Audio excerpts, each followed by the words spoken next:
Mismong singer-actor na si MJ Cayabyab na ang nagkumpirmang nagbitiw na siya bilang co-host ni Willie Revillame sa show nitong Will to Win tuwing hapon sa TV5 at kasisimula pa lamang noong Hulyo.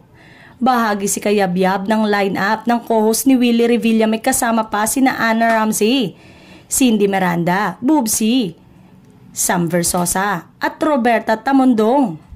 Naging emosyonal pa sa MJ nang sabihin ni Kuya Will sa isa sa mga episode kung saan sila nagkakilala at kung paano siya kinumbinsi ng host na mag-audition. Nag-doubt ako kasi hindi ko alam kung kaya ko.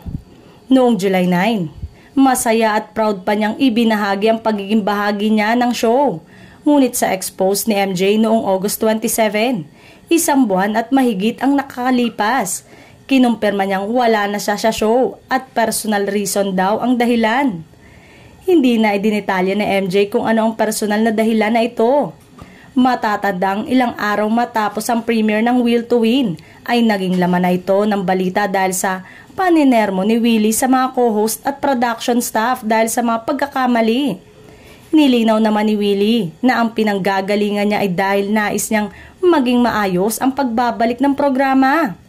Ngunit payo naman sa kanya ng karamihan, pagalitan na lamang niya ang co-host at staff sa pribadong paraan at huwag kapag umeere ang show.